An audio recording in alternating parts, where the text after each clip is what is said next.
Salut à tous! Aujourd'hui, je vais faire une petite vidéo sur comment patcher une ROM, parce que vous avez été nombreux à m'écrire à propos de cette vidéo. Donc, je vais dire, en fait, il faut télécharger le programme. Voilà, donc vous téléchargez sous le lien de la vidéo. Hop, vous téléchargez le fichier zip. Voilà, je sais, marqué Albert. Vous l'ouvrez. Vous décompressez tout ça dans un dossier. Donc, ça, en fait, c'est le programme pour patcher. Ça, c'est le patch.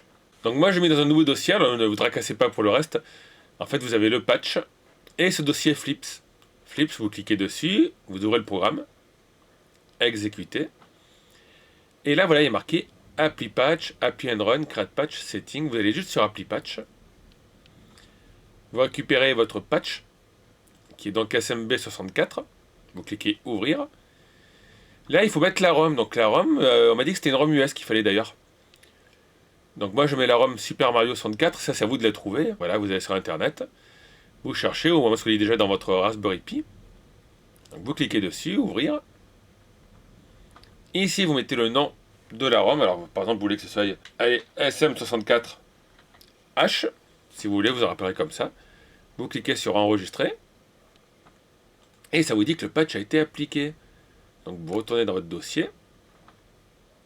Et ici, voilà. Vous avez le fichier sm64h.smc. Ça, vous le mettez dans votre dossier de ROM sur la Raspberry Pi. Et vous aurez la version de Mario 64 patchée. Donc je vais montrer ça sur une ROM de Master System, ça va être plus parlant pour vous. J'ai récupéré une ROM qui s'appelle Alex Kidd in Miracle World, vous connaissez, et un patch. Alors les patchs, vous les trouverez surtout sur ce site qui s'appelle romhacking.net. Donc on va prendre le premier qui nous tombe sous la main. Alex Kidd in Radiation Rumble. Donc vous avez quelques photos, ça vous explique ce que c'est. On va télécharger le patch. Voilà, on ouvre. Donc ça... Alors oui, je voulais vous le dire, d'ailleurs, c'est des patchs IPS, vous avez aussi des patchs X-Delta. C'est un peu chiant. Donc ça, on le décompresse dans le nouveau dossier. Voilà, vous voyez, donc là, j'ai ma ROM d'origine. Le patch. Je reviens sur Flips. Je réouvre Flips. Exécuter. Apply patch. Donc là, je prends le patch Alex Kidd in Radiation Rumble. J'ouvre la ROM. Alex Kidd in Radiation Rumble.sms. On va lui donner un nom. On va l'appeler Alex Kidd in Radiation Rumble, tout simplement. Enregistrer. Alors là, j'ai un petit message d'erreur, mais vous allez voir que la ROM marche. Donc vous allez voir, en fait, la ROM est ici. Alex Kidd in Radiation Rumble SMC. Après, vous la mettez dans votre Raspberry Pi. Et voilà ce que ça donne. Et voilà, il se lance. On a Alex Kidd in Radiation Rumble. Alors, qu'est-ce que c'est que ce jeu ? Ok, donc ils ont modifié les couleurs. Après, ça a l'air d'être le Alex Kidd normal. Ils ont modifié le design level par contre. Donc là, normalement, on a la bague. On va mettre la bague.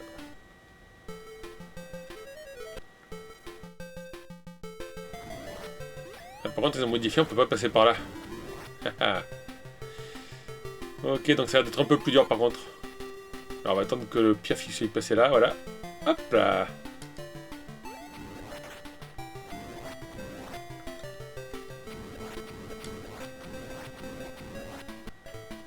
Ouh.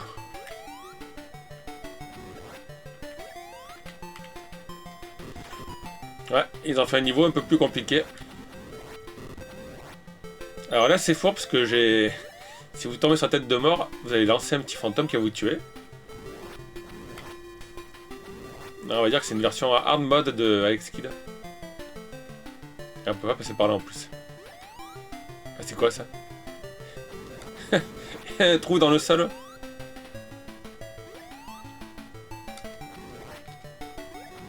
Donc en fait l'avantage c'est qu'avec les patchs, vous pouvez avoir une ROM normale qui devient un nouveau jeu. Oula.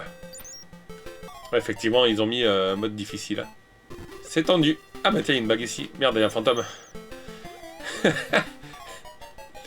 Ouais, c'est un truc de fou quoi.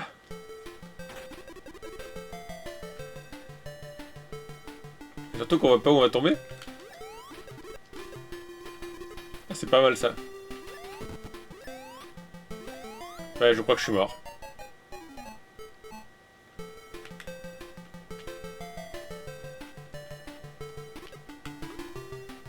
Bon, après, le problème, c'est qu'avec des modifications, vous voyez, des fois, c'est pas fait pour le bon UI design, quoi.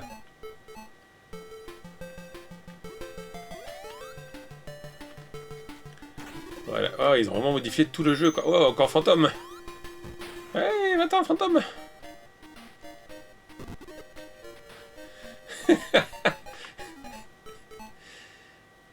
Ah, mais en fait, on a des vies infinies dans ce jeu, ok.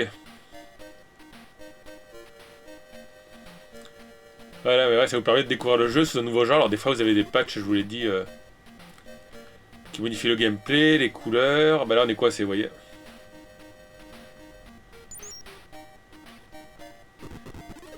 Les traductions, le nombre de vies aussi. Oula. Ouais, c'est un truc de fou, ce jeu. Bah, j'allais le toucher.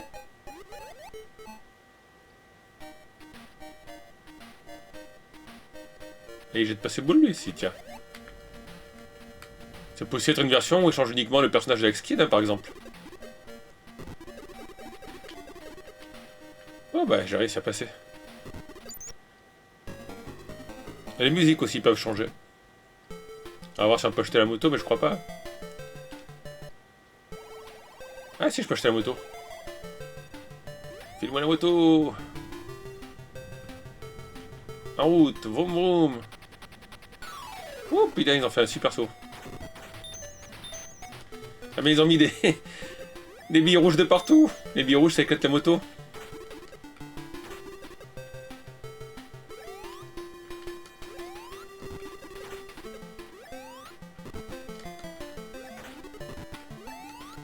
Ouais. Bon, enfin, vous avez vu ce que ça peut donner, quoi, voilà. Ah si, il y a quand même un game over.